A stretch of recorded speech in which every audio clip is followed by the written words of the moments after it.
به نام خدا، با عرض سلام و وقت بخیر خدمت دانشجویان گرامی. جلسه دهم از شیمی عمومی 1 رو در خدمتتون هستیم. جلسه قبل یه تمرین داده بودیم در مورد واکنش ها، با همدیگه بررسیش میکنیم و بعد میپردازیم به ادامه مبحث فصل 4. من چند تا واکنش رو به عنوان مثال براتون آوردم. میگم قبلا شما اینا رو خوندید، فقط برای به عنوان این که یادآوری بشه براتون، ما این چند تا مثال رو براتون آوردیم. مثلا برای مورد بالا آلومینیوم یکی داریم، اینجا هم یکی، 3 تا کلور داریم، بنابراین یه 3 میذاریم پیش HCl، حالا میشه 3 تا هیدروژن، اما اینجا 2 تا هیدروژن داریم، پس در یه 3/2 ضرب میکنیم که هیدروژن هامون هم با هم دیگه موازنه بشن. بعد همه یه واکنش رو در 2 ضرب میکنیم، چون که ما نمیتونیم که مخرجی توی ضریب های واکنش داشته باشیم، بنابراین این میشه 2، این میشه 6، این میشه 2 و اینم که فقط مخرجش از دست میده و میشه 3. مورد بعدی نگاه کنید، من از بروم نمیتونم شروع کنم، چون بروم توی 3 تا ماده وجود داره، 2 تا ماده واکنش دهنده، یه ماده فراورده. بنابراین بهتره که توی این موارد از عنصرهای استفاده شروع نکنید برای موازنه که مثلا چند نمونه ماده دارن اون عنصر رو، بنابراین سعی کنید عنصرهایی که فقط توی یه ماده واکنش دهنده و توی یه ماده فراورده هستن از اونها شروع کنید واکنش رو، بهتر به نتیجه میرسید. خب من میتونم از هیدروژن یا اکسیژن شروع کنم، اما معمولا اینجوری هست که توی موازنه بهتر هست از عنصری که تعداد بالاتری داره استفاده کنید و از اون شروع کنید. بنابراین از بین هیدروژن و اکسیژن من اکسیژن رو انتخاب میکنم. اینجا 3 تا اکسیژن دارم، پس میتونم یه 3 ضریب H2O بذارم. بعد میبینم که اینجا 6 تا هیدروژن دارم. خب هیدروژن هم توی این قسمت هست هم توی این قسمت هست، اما اینجا من یک براش در نظر میگیرم، چون اگه من بخوام اینجا ضریب هیدروژن رو تغییر بدم، دوباره این قسمت من H2O هم تغییر میکنه. پس فرض میکنم که اینجا 1 هست، اینجا 5 میدم به هیدروژن، بنابراین 5 رو هم اینجا میدم، پس میگه 5 تا و 1 6 تا هیدروژن داریم. خب الان میام میبینم 5 تا بروم اینجا دارم، یه دونه بروم اینجا دارم، میشه 6 تا. بنابراین یه 3 ضریب Br2 قرار بدم، 6 تا بروم هم تکمیل میشه. پس نگاه کنید اینجا هیدروژن هم 1 2 تا 3 توی 3 مورد است و من هیدروژن رو نمیتونم مثل بروم برای شروع انتخاب کنم، پس مجبورم از اکسیژن استفاده کنم.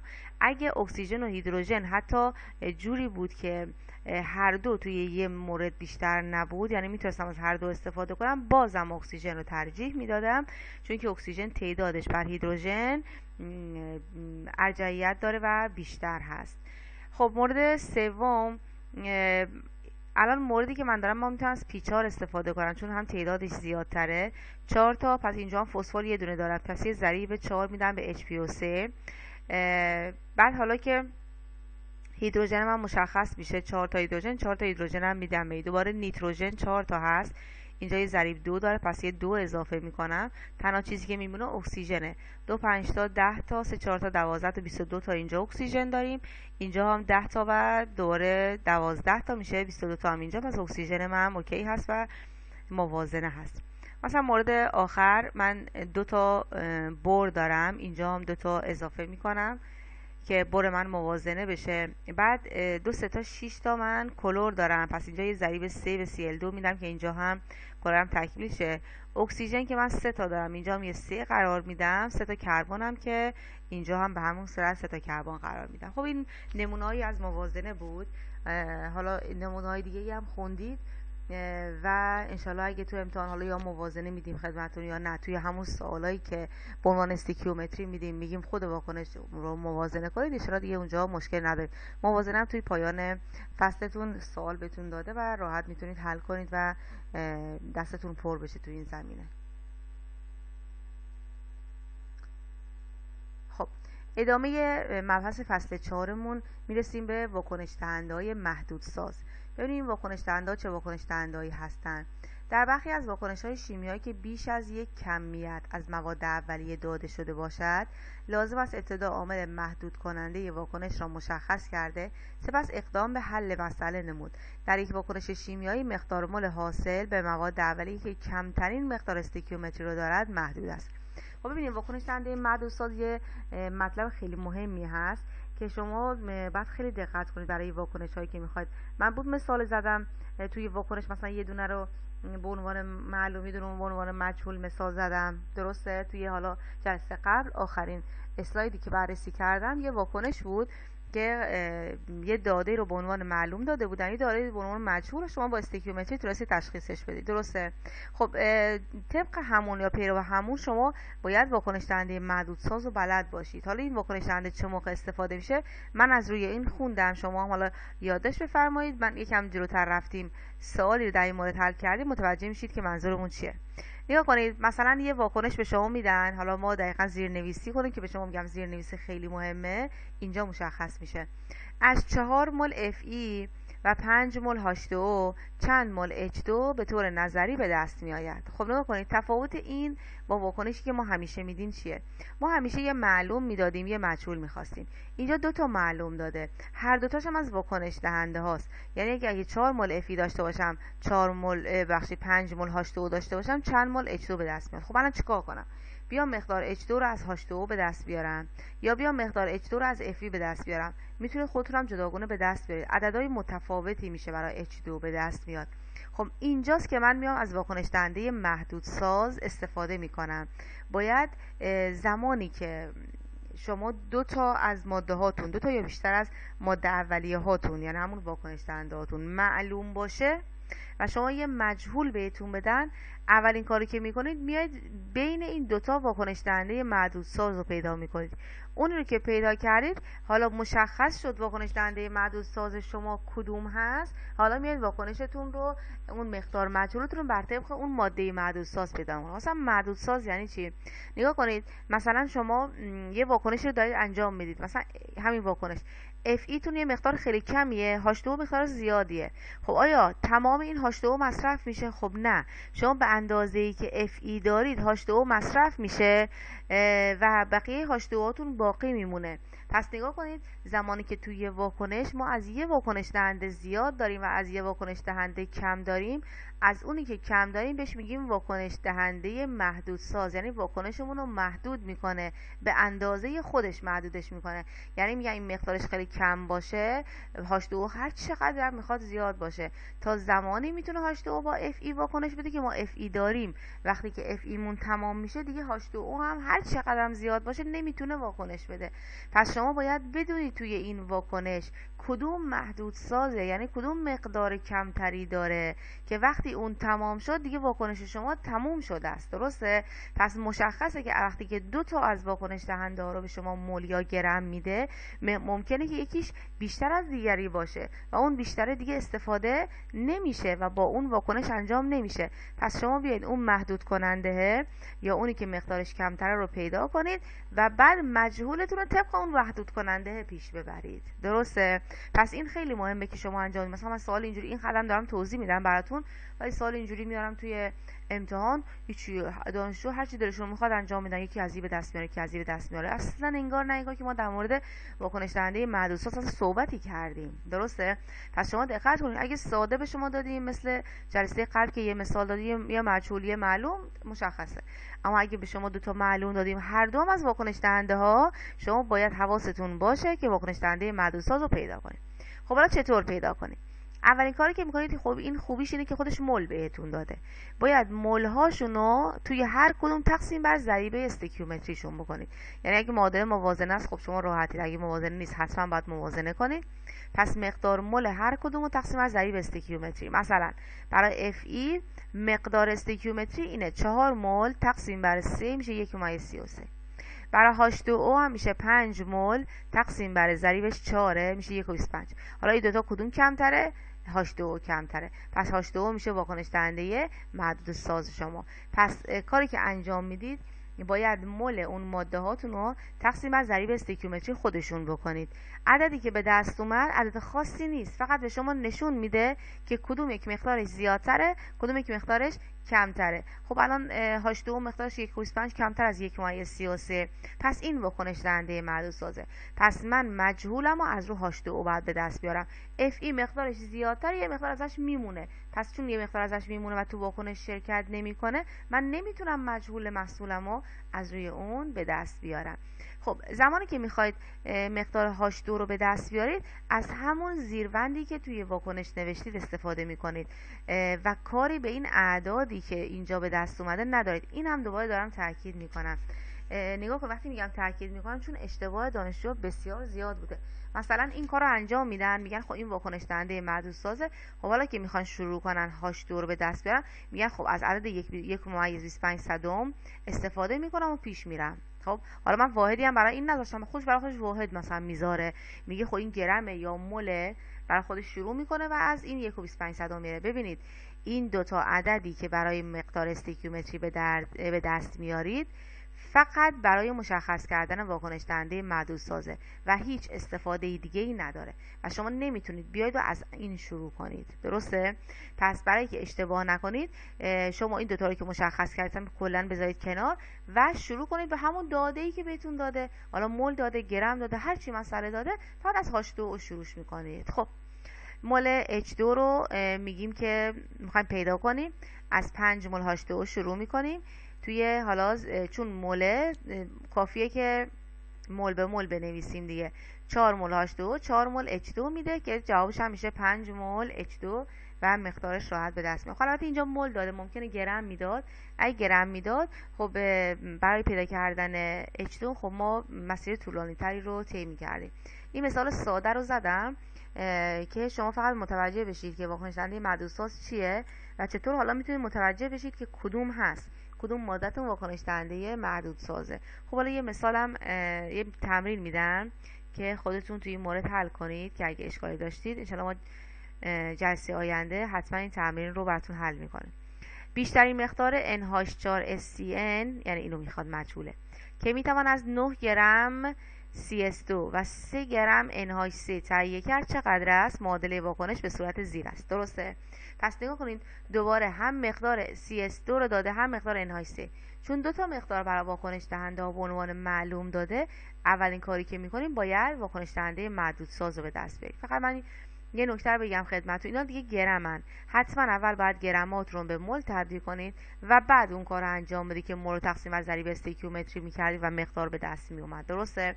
پس این مورد رو حتما دقت کنید و وقتی که واکنش دهنده معدود ساز به دست اومد، از اون ماده که محدود ساز شروع می‌کنید و مجهولتون رو به دست میارید.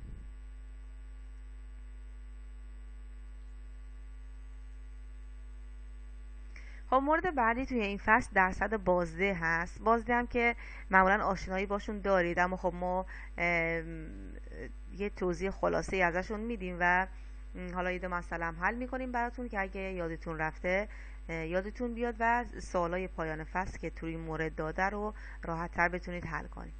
معمولا مقدار ماده حاصل از یک واکنش کمتر از مقدار ماده محاسبه شده آن است.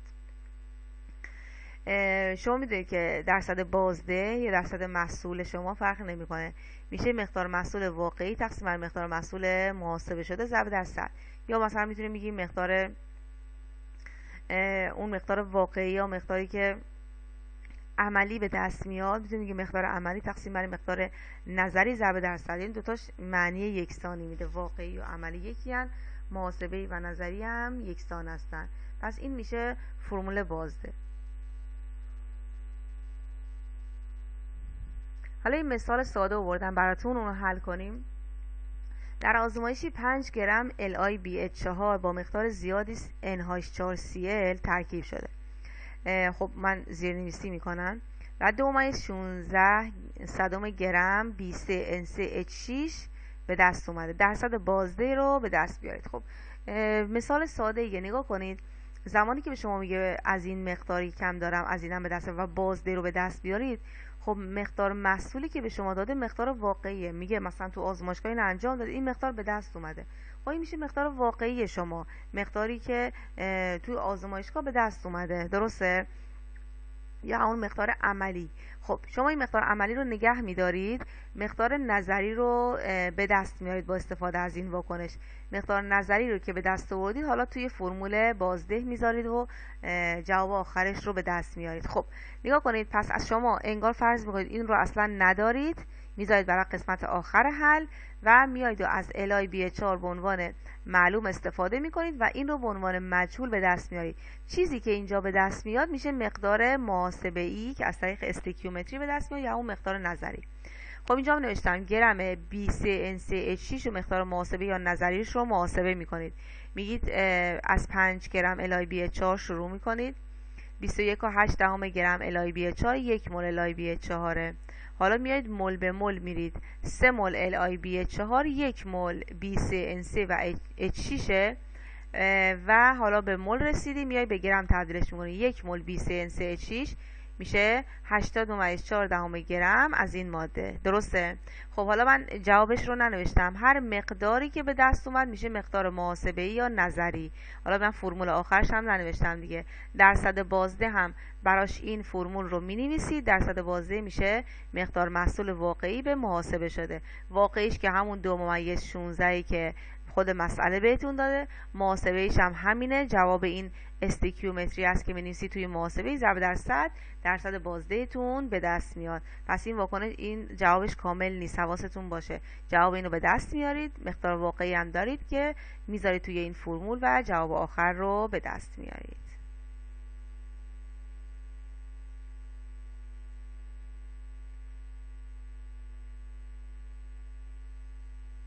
خب از اون درصدهای بازی هم زیاد سوال هست پایان فصل، حالا نمونه‌های مختلف رو میتونید حل کنید که بهتر یاد بگیرید. مورد بعدی که توی فصل 4 آورده، ببینید ما سریع موردها رو فقط میگیم، مثال حل میکنیم، شما دیگه بقیه مثال ها رو میتونید توی پایان فصل حل کنید، چون ما بخوایم روی اینا بمونیم بعد به مباحث اصلیمون که اون آخرای کتاب هست زیاد نمیرسیم. پس من در حدی که فقط معرفیش کنم براتون، یه دونه مثال حل کنم. حالا اگه خیلی مهم بود تمرین بهتون میدم، اگرم نه که میدونم ساده است، شما خودتون دیگه میتونید از تمرین‌های پایان فصل استفاده کنید و اونا رو حل کنید و انشالله بر مبحثتون بیشتر مسلط بشید. خب مورد بعدی که توی این فصل است معلول‌های مولار هست. خب با معلول‌های مولار هم آشنایی دارید. غریزت بیانگر مقدار ماده حل شده در مقدار مشخصی از محلول است. یکی از معمول‌ترین روش‌های بیان غلظت‌ها مولاریته است که برابر تعداد مول‌های ماده حل شدنی در 1 لیتر از محلول است. پس مولار میشه مول بر روی لیتر. درسته؟ مول بر روی لیتر شما میتونید استفاده کنید، توی استیکیومتری هم ازش استفاده کنید و حالا مجهولایی که میخواد رو ازش به دست بیارید. حالا یه مثال، جرم NaOH لازم برای تهیه 25 صدم لیتر محلول 3 مولار از NaOH چقدر است؟ 3 مولار یعنی 3 دهم مولار، اسخای میکنم، 3 دهم مولار یعنی 3 دهم مول در 1 لیتر. درسته؟ خب همینو شما میتونید به عنوان توی استیکیومتری به عنوان یه ضریب تبدیل به کار ببرید. اما این که حالا 3 دهم مول بالا باشه 1 لیتر پایین باشه، یا نه برعکس 1 لیتر بالا باشه 3 دهم مول پایین باشه، بستگی به اون مجهولیه که شما دارید و بستگی به استیکیومتری که دارید مینویسید. درسته؟ پس شما فقط میدونید که وقتی مولار بهتون میده، خودش مولار یه ضریب استیکیومتریه، یعنی میشه 3 دهم مول در 1 لیتر. درسته؟ خب حالا چی رو ازتون خواسته؟ جرم NaOH رو ازتون خواسته. خب نگاه کن، 2 تا معلوم داده، یکی لیتر داده یکی مولار داده. مولار هم که میشه مول بر روی لیتر. اگه یادتون باشه به شما گفتم وقتی که 2 تا داده به شما بدن، یکی از داده‌هاتون نسبتی باشه، به هیچ عنوان نمیتونید اون داده نسبتی رو اول استیکیومتری استفاده کنید. پس حتما اون موردی رو اول استیکیومتری استفاده کنید که فقط تک واحد باشه، واحدش نسبتی نباشه. پس از این دوتا من 25 صدم لیتر NaOH رو شروع میکنم باش. حالا این لیتره، پس من میتونم از این استفاده کنم، بگم 1 لیتر NaOH 3 دهم مول NaOH هست. خب من گرم روش رو میخوام، خب دیگه راحته دیگه، 1 مول NaOH 40 گرم NaOH هست. جوابش رو که به دست بیاری میشه 3 گرم NaOH. این 3 گرم NaOH رو شما اگه بردارید رو حالا به این مقدار لیتری که گفته اضافه کنید، دقیقاً معلول 3 دهم مولار به دست میاد. این معلولای مولار نه فقط توی تئوری مهم هستن، تو آزمایشگاه خیلی به دردتون میخوره. شما توی رشته شیمی هستید، بسیار تقریبا تا نزدیکای موقعی که میخواید دیگه فارغ التحصیل بشید آزمایشگاه دارید. آزمایشگاهتون هم مختلف هست و اکثرا هم به مولار ربط داره. مثلا شما همین شیمی عمومی 1 رو که الان دارید میگذرونید، آزمایشگاهش رو بخواد بگذرونید، اولین چیزی که به شما یاد میدن اینه که مولار، حالا بستگی داره استادتون کی باشه، مولارها رو یا براتون تکرار میکنه که شما یادتون بیاد چطور محاسبه انجام میدید و بعد یادتون میده که چطور حالا از اون محاسبه تو آزمایشگاه استفاده کنید. اگرم نه که میگه طبق اون چیزی که شما توی شیمی عمومی 1 خوندید باید محلولای مولار رو بلد باشید. وقتی اینو به شما گفت شما مجبورید برگردید و جزوه شیمی عمومی 1 تون رو بخونید. همین الان به شما تاکید میکنن که محلولای مولار خیلی مهم هستن تو آزمایشگاه. مثلا میدونید تو آزمایشگاه سوالشون اینه، مثلا استاد به شما میگه که مقدار NaOH رو بسازید، خب که باید دقیقاً گفته جرم NaOH لازم برای تهیه 25 صدم لیتر محلول 3 مولار از NaOH چقدره؟ به شما میگه یه محلول 3 مولار از NaOH برام بساز به اندازه مثلا 205 سی سی 250 سی سی یا 250 میلی لیتر یا همون 25 صدم لیتر، درسته؟ خب شما باید چیکار کنی؟ شما NaOH جامده، حالا نمیدونم اکثرا فکر کنم دیده باشید تو آزمایشگاه NaOH جامده، خب اصلا نمیدونید چقدر ازش برداری که الان بیاید اون محلوله رو بسازید، همینجور میمونید دور خودتون میچرخید و به نتیجه هم نمیرسید. پس شما باید اینا رو بلد باشید، برای خودتون اینجوری بگید خب من چند گرم این جامده چند گرم ازش بردارم که محلولم اگه بخواد 250 میلی لیتر یا 25 صدم لیتر باشه، حالا محلول من 3 مولار بشه.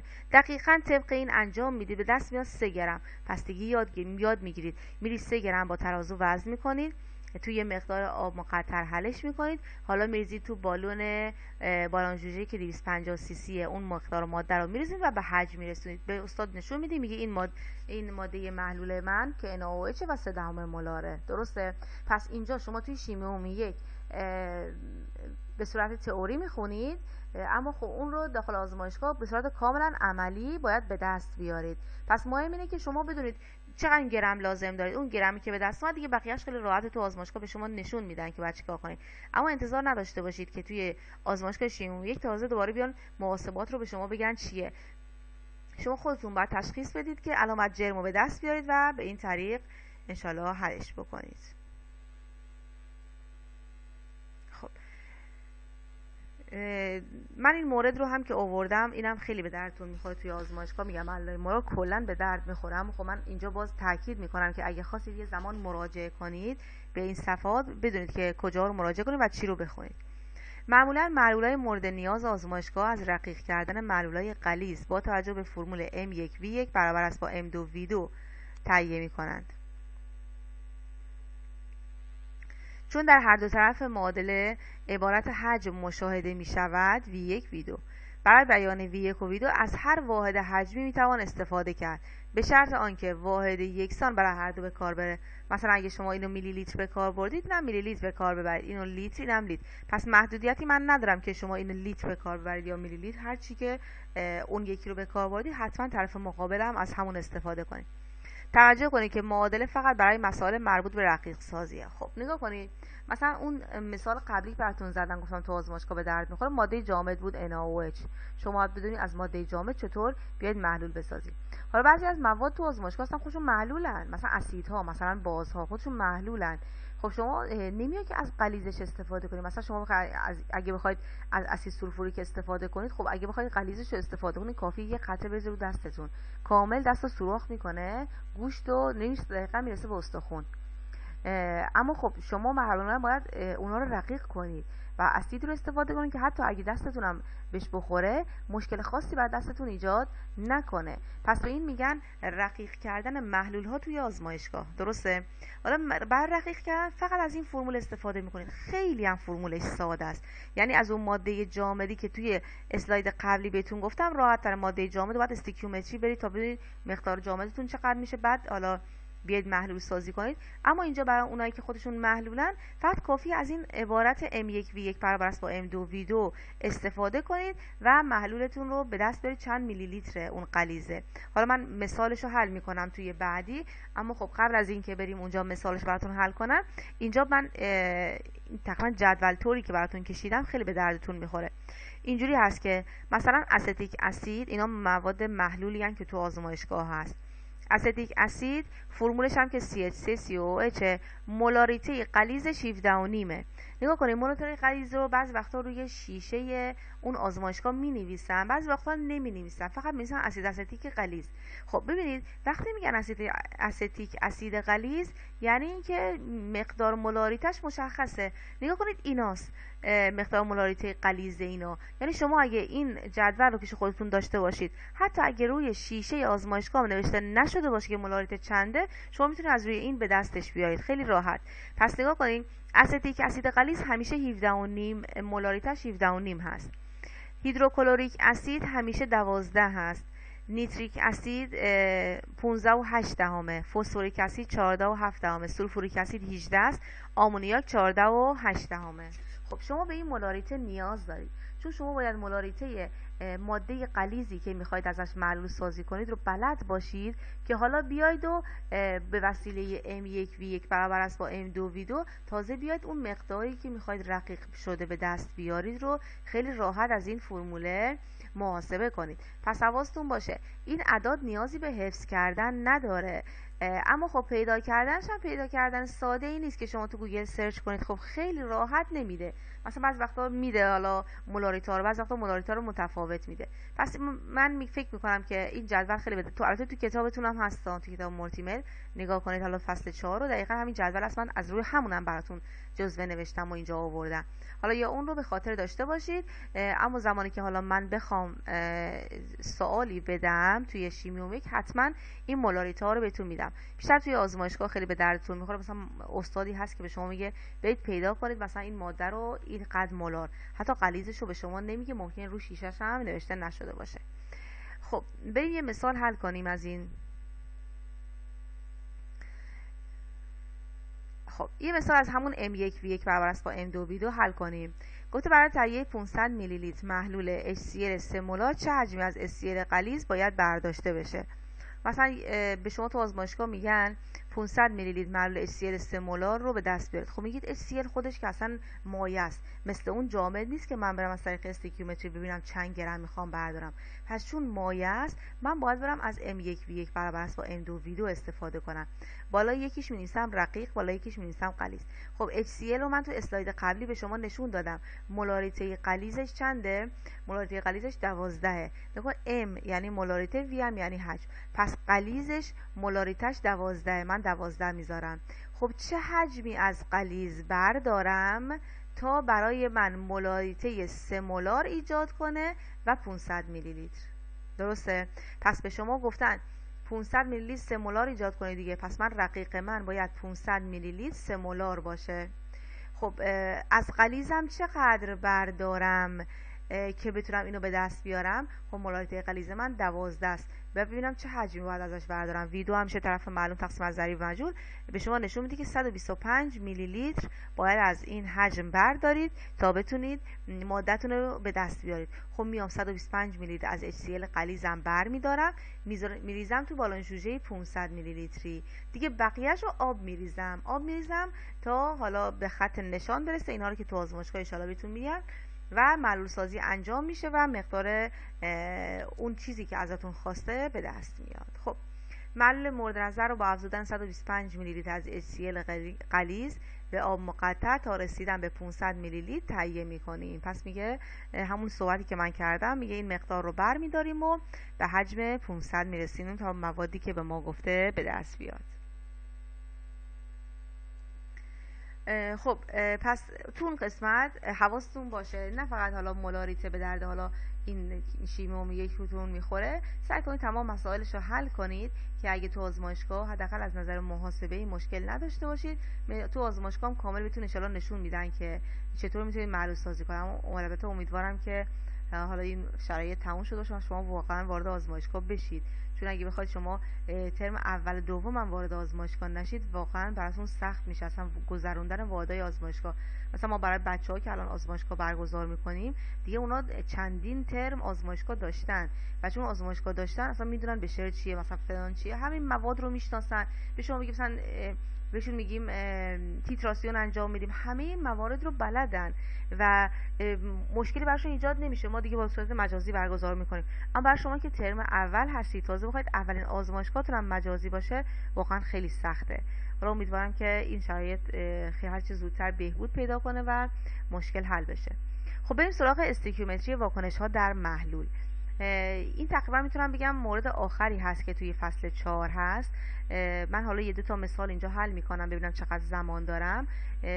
من جلسه بعدی که از فصل 4 رو فقط گذاشتم برای نمونه سوال حل کردن. دارم این کار انجام دادم. میخوام هم نمونه سوالایی که یه ذره مثلا یکم سخت که نمیشه گفت، یکم حالا از این مبحثی که ما گفتیم فراتر هست رو چند تا حل کنم که توی پایان فصل 4 مشکل نشید، و هم از استیکیومتری واکنش ها که الان براتون بحث میکنم از اینم چندین مورد براتون میگم. تقریبا میتونم بگم از همه موارد این استیکیومتری واکنش ها براتون حل میکنم که شما هر موردی رو که توی پایان فصل دیدید بتونید حل کنید و مشکلی نداشته باشید.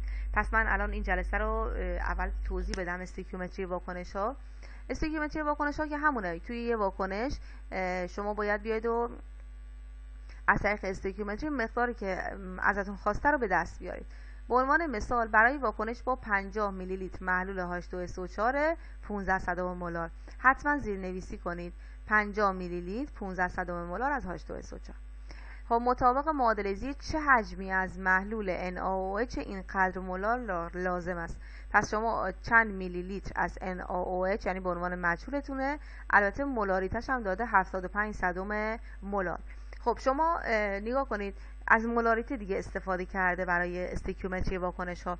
این یه مولاریته و میلی لیترش، این مولاریتش رو داده میلی لیترش رو نداده. خب من چطور حل کنم؟ مجهولی که از من میخواد میلی لیتر NaOH. خب با چی شروع کنم؟ نگاه کنید شما بهترین کار اینه که از ماده شروع کنید که هر دوتاش کامله. درسته؟ حالا میگم انواع مختلف داره، مثلا این نمونه رو دارم براتون توضیح میدم. خب باز این مولار داره، میلی لیتر داره. گفتیم مولار چون مول بر لیتر نسبتی استفاده نمی کنم، از 50 میلی لیتر H2SO4 شروع میکنم. 50 میلی لیتر H2SO4 ضرب در حالا از این مولارش استفاده میکنم.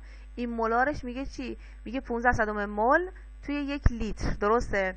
خب من به جایی که بنویسم 1 لیتر به این نخوره می‌نویسم 1000 میلی لیتر، یعنی جای 1 لیتر می‌نویسم 1000 میلی لیتر که این میلی لیتر با میلی لیتر یکسان باشه.